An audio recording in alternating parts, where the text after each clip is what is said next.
করছো বলো তো? সকাল হলেও তো বাড়তে পারবে নাকি? সকালে তো সময় হবে না। সকাল হতেই দেখবি কত মানুষজন বাড়ির উঠোনে চলে এসেছে কচু ভর্তা খেতে। তখন তাদের খাবার দেব নাকি আমি কচু ভর্তা বানাবো? তোমার এই কচু ভর্তা সবাই এত পছন্দ করে কেন বুঝি না। কি আছে তোমার এই কচু পাতায়? লোকে কেন পছন্দ করে সেটা তো বুঝিস না। নিজে তো 3 বেলা মজা করে আমার এই ভর্তা দিয়েই ভাত খেতে পারিস। কি করব? তোমার এই ভর্তা এত মজা, না খেয়ে পারি না। সেজন্যই তো এত কষ্ট করে এখনই ভর্তা বানাচ্ছি। তোর কাকা কিছুক্ষণ পরে আসবে। রাতে এই ভর্তা ছাড়া তোর কাকা তো ভাতই খাবে না। কাকার কথা কি বলছো বুড়িমা? আমি তো তোমার ভর্তা ছাড়া ভাত খেতে পারি না। তোমার হাতে আলাদা একটা জাদু আছে। তুমি আমাকে শিখিয়ে দিও তো, তারপরে আমিও বানাবো তোমার মতো ভর্তা। আচ্ছা, শেখাবো শেখাবো। এখন একটু ভালো মতো হারিকেনটা আমার সামনে ধরে রাখ। আচ্ছা ঠিক আছে, আমি ধরছি। মা, তুমি সারা দিন অনেক কাজ করো, রাতেও কাজ করো, তারপর প্রতিদিন আমার জন্য রাত করে খাবার নিয়ে বসে থাকো। আমি এত করে বলেছি আমার আসতে দেরি হলে তোমরা খাবার খেয়ে নেবে। তোকে ছাড়া আমার একা খাবার খেতে ভালো লাগে না রে বাবা, সেজন্যই তোর জন্য বসে থাকি। তা তো আমি বুঝতে পারি, কিন্তু কাজের জন্য দেরি হয়ে যায় মাঝে মধ্যে। 2-1 দিন খেয়ে নিও, তাতে তো সমস্যা নেই মা। তা তো আমি জানি, তুই কাজ করে আস্তে আস্তেই দেরি হয়ে যায়। মাঝে মধ্যে তাতে আমার কোনো সমস্যা নেই রে বাবা। সবাই একসাথে বসে খাচ্ছি, এটাই তো আনন্দ। অপেক্ষা করো, সেটা না হয় বুঝলাম, কিন্তু প্রতিদিন রাত করে তুমি যে আমার জন্য ভর্তা তৈরি করো, তাতে তো তোমার অনেক কষ্ট হয়। অন্তত এটা করো না। ভর্তা তো আমার এমনিতেও তৈরি করতে হয়, শুধু তোর জন্য করি না। যেদিন তোমার এমনিতে তৈরি করা লাগে না, সেদিনও তুমি আমার জন্য তৈরি করে বসে থাকো। তুই ভর্তা খেতে পছন্দ করিস, আমার হাতের ভর্তা, সেই জন্যই তো তোর জন্য ভর্তা করে রাখি প্রতিদিন। তবে মা, তোমার ভর্তার প্রশংসা পুরো গ্রাম জুড়েই সবাই করে। বাজার থেকে আসলাম, সেখানেও তোমার ভর্তার প্রশংসা শুনে আসলাম। সবাই পছন্দ করে, এজন্যই তো আমি ভর্তা তৈরি করি। আগে তো বাসায় তোরা পছন্দ করতিস, তোরাই তো বললি এই ভর্তা করে সবাইকে খাওয়াতে। এখন তাই করছি, বাড়তি কিছু পয়সাও আসছে। তা তুমি ঠিকই বলেছ মা। তা দাও, আমার প্লেট ভর্তি ভর্তা দাও, ভাত খাই। হ্যাঁ।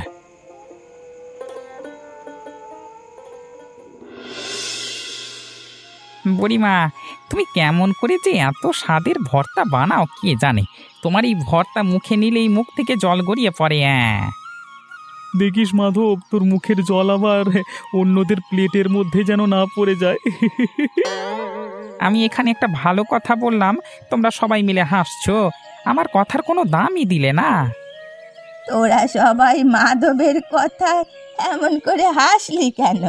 ওর কথার দাম দে বলছি, না হলে কিন্তু মাধব রাগ করে চলে যাবে। না না বুড়িমা, এটা তুমি সঠিক বলনি। আমি রাগ করে এখান থেকে উঠবো না। এই ভর্তা দিয়ে পেট ভরে ভাত খেয়ে তবেই আমি এখান থেকে উঠবো, তাছাড়া কেউ আমাকে এখান থেকে ওঠাতে পারবে না। তুই আর একা কত খাবি মাধব? তোর পেটে কি এখনো জায়গা আছে নাকি? পেটে জায়গা থাক আর না থাক, বুড়িমার এই ভর্তা আমি কোনোভাবেই আর কি মিস করতে চাই না। জল খাবার যেটুকু জায়গা আছে সেটুকু আজ ভর্তা দিয়েই ভর্তি করতে চাই। করো করো, সমস্যা নেই সমস্যা নেই। মাধবের খাওয়া ওকে খেতে দে, তোদের খাওয়াও তো রাখা। বুড়িমা, তোমাকে একটা কথা বলবার ছিল। কি কথা মাধব? অনেকের খারাপ নজর কিন্তু তোমার এই কচুর ভর্তার উপর পড়েছে, তুমি কিন্তু একটু সাবধানে থাকবে। হ্যাঁ, তোরা আমার সাথে আছিস, তাহলে আমার ভয় কিসের? আমি কোনো কিছুই ভয় পাই না। তোরা খাবার খা তো।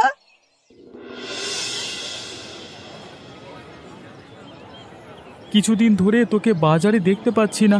বুড়ির ওখানে ভাত খেয়ে এসে দেখি তুই কোথাও উধাও হয়ে গেছিস।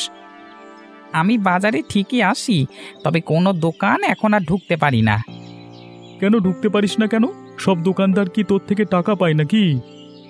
আরে না না, আমার থেকে টাকা পায় না, সব দোকানদারের কাছ থেকে আমি টাকা পাই। সবাইকে আমি ধার দিয়েছি, শালার আমার টাকা পরিশোধ করে না, আমাকে দেখলেই পালিয়ে যায়। হ্যাঁ, তাই বাজারে না এসে এখন ওদের বাড়িতে যাওয়া শুরু করেছি। তাহলে তুই মহান হয়ে গেছিস, সবাইকে টাকা ধার দিচ্ছিস, সবাই তোকে কত সম্মান করে। কদিন পর গ্রামের বিত্তশালী ব্যক্তি হয়ে যাবি। তুই আছিস তোর কথা নিয়ে। হ্যাঁ হ্যাঁ, আর তুই আর বলিসনি, তোর কথা দিয়ে আমি বাঁচি না। আমার জ্বালায় মানুষের কাছে টাকা পাই, সেগুলো দেয় না, সেই জন্য আমি দিন দিন গরিব হয়ে যাচ্ছি। আর ও আছে আমাকে বিত্তশালী বানাবে বলে যত সব। তুই সব দোকানদারদের টাকা দিয়ে রেখেছিস, কই কখনো তো আমাকে টাকা দিসনি। দোকানদারদের যে ধার দিয়েছি তাদের তো দোকান আছে, বিক্রি করে টাকা নিতে পারবো। আর তোকে কি বলে ধার দেবো শালা? তুই তো আমার টাকা নিয়ে গ্রাম ছেড়েই পালাবি। হ্যাঁ, মাধব, তুই কিন্তু আমাকে অপমান করছিস বলে রাখলাম। তোর কোনো মান আছে যে তোকে আমি অপমান করব? যার কোনো মান নেই তার আবার কিসের অপমান? হ্যাঁ, চুপ শালা, বেশি কথা বলে। এই শালা না রে, দুলা ভাই বল। হ্যাঁ হ্যাঁ হ্যাঁ, চল চল চল চল। এই শুধু শুধু এই বুড়ির কচু গাছগুলো কেটে আমাদের কি লাভ হবে বলুন তো হরিপ্রসাদ বাবু?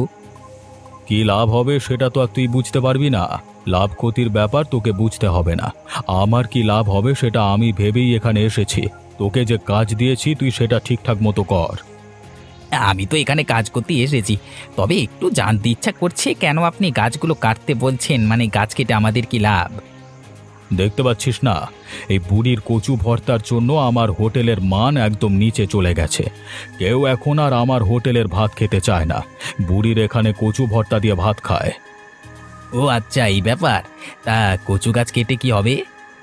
তোর মতো একটা বলদ যে আমার চামচা, সেটাই এখন লজ্জার ব্যাপার। কচু গাছগুলোই তো আসল, দেখছিস না? এ বুড়ি এই কচু গাছগুলো চাষ করেছে, এগুলো দিয়েই তো কচু ভর্তা বানায়। গ্রামের সাধারণ কোনো কচু দিয়ে ভর্তা হয় না। আপনি তো সব খোঁজ খবর রাখেন, আমি তো এত কিছু জানি না, এই জন্যই জিজ্ঞেস করছি। জানিস নে? তাহলে তোকে আমি পয়সা খরচ করে রেখেছি, যদি কোনো খোঁজ ঠিক মতো নাই দিতে পারিস তাহলে তোকে আমি পয়সা কেন দেব? আমার ভুল হয়ে গেছে বাবু, আমি এরপর থেকে সব খবর প্রথমে আপনাকে এনে দেব। আচ্ছা ঠিক আছে, তা পরে দেখা যাবে। এখন যা, কচু ক্ষেতগুলো কেটে ফর্সা করে ফেল। আচ্ছা ঠিক আছে বাবু, যাচ্ছি।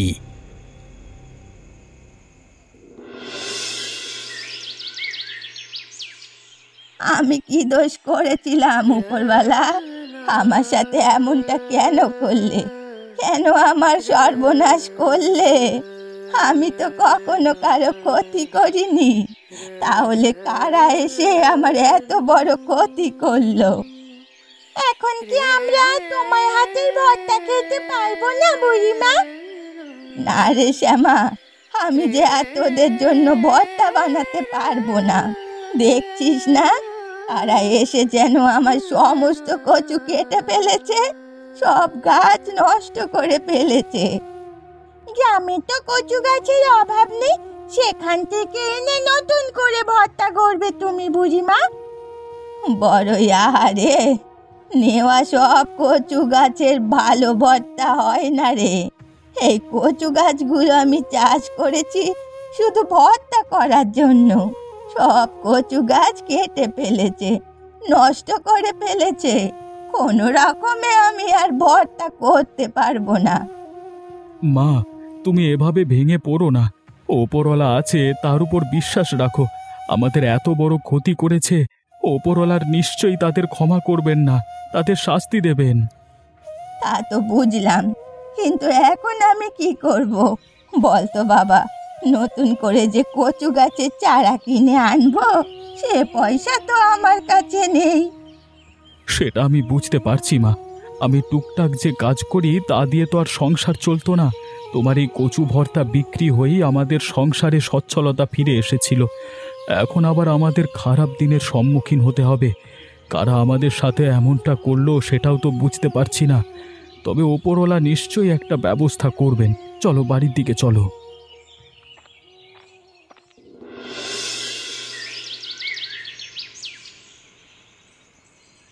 বুড়িমা, তুমি এখনো কেঁদেই চলেছ? তোমার এই কান্না আমার সহ্য হচ্ছে না। তোমার এমন কান্না দেখে আমার বড় কষ্ট হচ্ছে। তুমি কেঁদো না।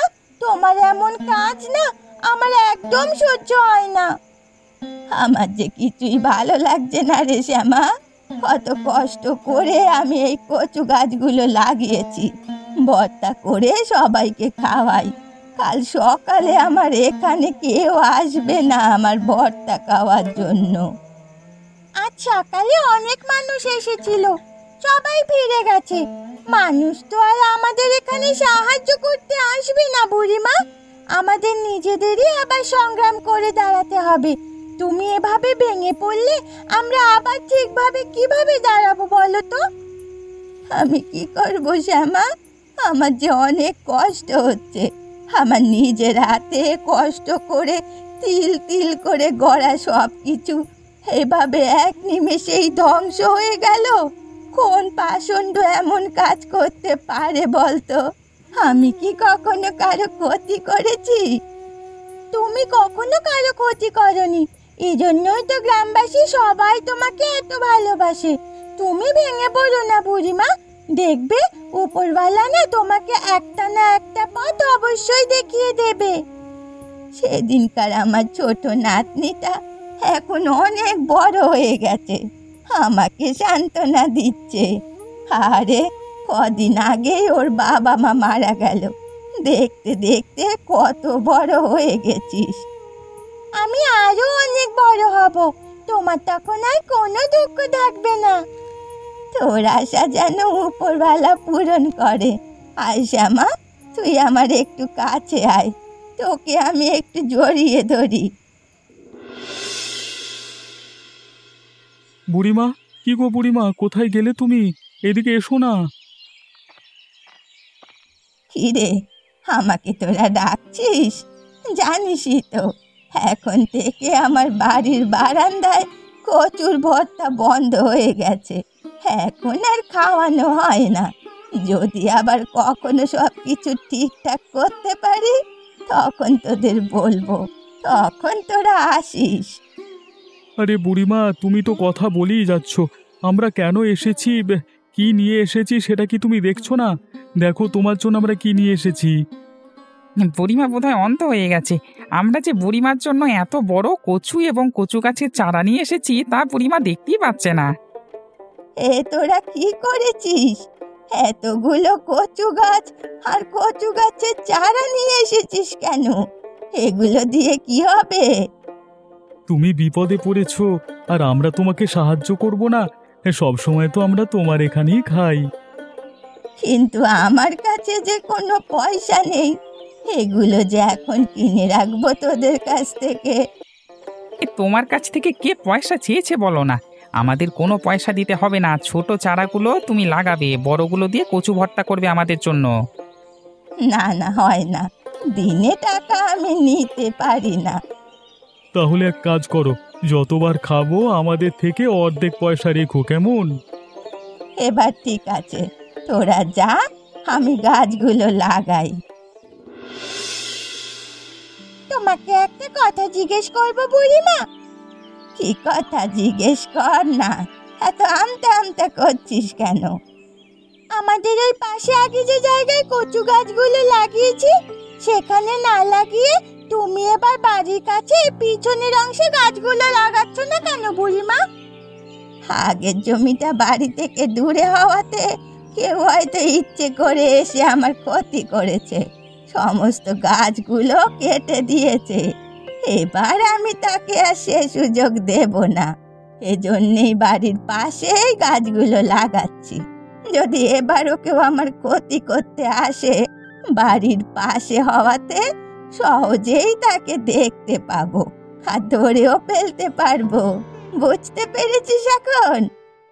আমি এতদিন জানতাম বুড়িমা তুমি শুধু ভালো ভর্তা বানাও, এখন দেখছি তোমার ভালো বুদ্ধিও আছে বুড়িমা। একসাথে অনেক গুণ তোমার। তোর বুড়িমার যদি গুণ না থাকে তাহলে কিভাবে হবে বল তো? এবার তো অবশ্যই গুণ কাজে লাগাতে হবে, না হলে আগের বারের মতো লোক এসে ক্ষতি করে দিয়ে যাবে আমাদের। তুমি যে বুদ্ধি করেছো, এবার আর কেউ চাইলে আমাদের ক্ষতি করতে পারবে না। তার আগেই তাকে আমরা ধরে ফেলবো। দরকার হলে এবার থেকে আমরা পাহারা দেওয়া শুরু করব। কারা এমন ক্ষতি করছে তাদের ধরেই ছাড়বো। এই তো, তুই একদম উচিত কথা বলেছিস, এটাই করতে হবে আমাদের। তোমার সাথে থেকে আমারও ভালো বুদ্ধি আছে দেখলে বুড়িমা। আমার নাতি বলে কথা, বুদ্ধি তো হতেই হবে। তা বুদ্ধি খাটিয়ে গাছগুলো তাড়াতাড়ি রোপণ কর দেখি। আপনার মাথায় অসংখ্য বুদ্ধি কিলবিল করছে, তাই না বাবু? কেন রে, হঠাৎ করে তুই এ কথা বলছিস কেন মদনা? আপনি বুদ্ধি করে বুড়ির কচু গাছগুলো কেটে দিয়েছেন। বুড়ি এখন আর কচু ভর্তা করতে পারছে না, সেই জন্য আমাদের খাবার হোটেলটি খুব ভালো দমে চলছে। এরকম একচেটিয়া ব্যবসা যদি আমরা গ্রামে আরও কিছুদিন করতে পারি তাহলে বাবু আমাদের অনেক উপরে উঠে যাব আমরা। তা তো তুই ঠিক বলেছিস মদনা, তবে শুনলাম বুড়িকে নাকি গ্রামবাসী অনেকেই সাহায্য করছে। বুড়ি নাকি তার বাড়ির পেছনে নতুন করে কচু গাছ লাগানো শুরু করেছে।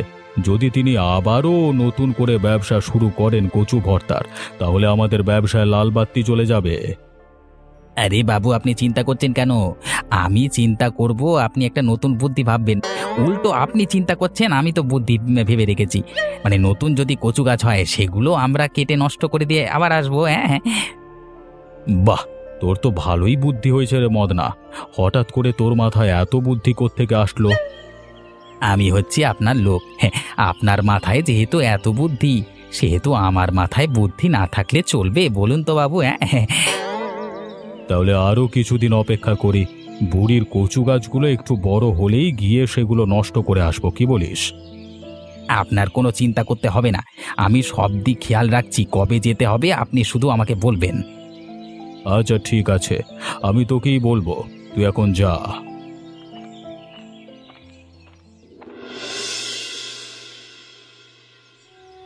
তোমাকে আমি কত করে বলেছি মা, তুমি এত কাজ করো না। এখন কি হলো দেখতে পাচ্ছ তো, আমার কথা শোনোনি, এখন তো অসুস্থ হয়ে গেলে। আমি তোমাকে বললাম, যেহেতু একবার আমাদের এত বড় ক্ষতি হয়েছে, তুমি এই কচু ভর্তা করা ছেড়ে দাও।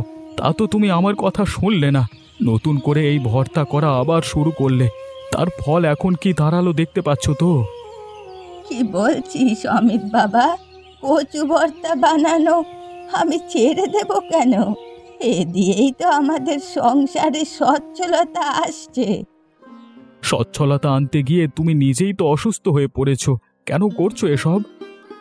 আমার এখন এই কচুর ভর্তা না বানালে একদমই ভালো লাগে না।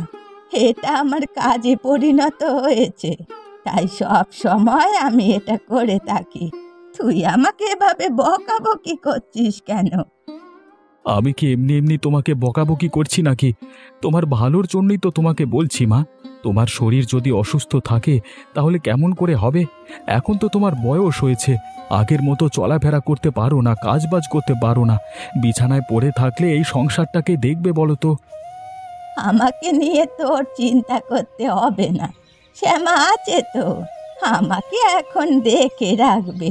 ও তো বড় হয়েছে, সামলাতে পারবে। কি আমার নাতনি শ্যামা, পারবে না? হ্যাঁ বুড়িমা, পারবো পারবো, কেন পারবো না? আমি তো অনেক বড় হয়েছি দেখো। হ্যাঁ, অনেক বড় হয়ে গেছিস। যেহেতু বড় হয়েছিস সেহেতু তোর বুড়িমাকে মানে তোর ঠাকুমাকে ঠিকঠাকভাবে ওষুধগুলো খাওয়াস। ঠিক আছে কাকা, এই নিয়ে তোমার চিন্তা করতে হবে না। প্রতিদিনের মতো আমি আজকেও এখানে লুকিয়ে আছি। অপরাধীরা তো এখন আর আসছে না, শুধু আমরা এখানে বসে কষ্ট করছি। কোন দিন আসে বলা তো যায় না, সেই জন্য আমরা প্রতিদিন এসে অপেক্ষা করি, পাহারা দিই। তোরা থাম, এবার থাম, এত জোরে কথা বলিস নে। ওই দিক থেকে কাদের যেন কণ্ঠস্বর ভেসে আসছে, একটু চুপ থাক। দেখি কারা আসে। সব গাছগুলো নষ্ট করে দেবো নাকি বাড়িতে নিয়ে যাব, কি করব বলুন তো বাবু? আরে না না, এগুলো বাড়িতে নিয়ে যাওয়া যাবে না। সবগুলো তুই মারিয়ে নষ্ট করে দে, দ্বিতীয়বার যেন এগুলো না কাজে লাগে। ছি বাবু, আপনি গ্রামের মোড়ল হয়ে এমনটা করতে পারছেন, ভাবতেও লজ্জা লাগছে। কি তোমরা এখানে করতে গেলে? আমরা কোত্থেকে এসেছি সেটা জেনে আপনি কি করবেন? আপনি কোত্থেকে এসেছেন সেটা বলুন। অমিত, আগে ওই মদনকে ধরে ফেল, বেটা পালাবে। আমি কিছু করিনি, আমাকে ছেড়ে দাও। যা করেছে হরিপ্রসাদ বাবু। কাকা, এই চোরগুলোকে তুমি ছাড়বে না? আমাদের অনেক ক্ষতি করেছে বুড়িমা, এগুলোকে ধরে গাছের সাথে বেঁধে রাখো। এই অমিত, দুটোকে গাছের সাথে বেঁধে রাখ। সকালে গ্রামবাসী আসুক, সবাই এসে দেখবে। না না বুড়ি, তুমি এমনটা করো না, আমাদের দয়া করে ক্ষমা করে দাও। আপনাদের কোনো ক্ষমা নেই। গ্রামের মোড়ল হয়ে হরিপ্রসাদ বাবু যে এমন একটা কাজ করতে পারে আমরা তা কখনো ভাবতে পারিনি। আপনি গ্রামের মোড়ল হয়ে কেন এমনটা করেছেন হরিপ্রসাদ বাবু? আমার ভুল হয়ে গেছে, তোমরা আমাকে ক্ষমা করে দাও। আমি লোভে পড়েছিলাম, লোভে পড়ে এসব কর্মকাণ্ড করে ফেলেছি।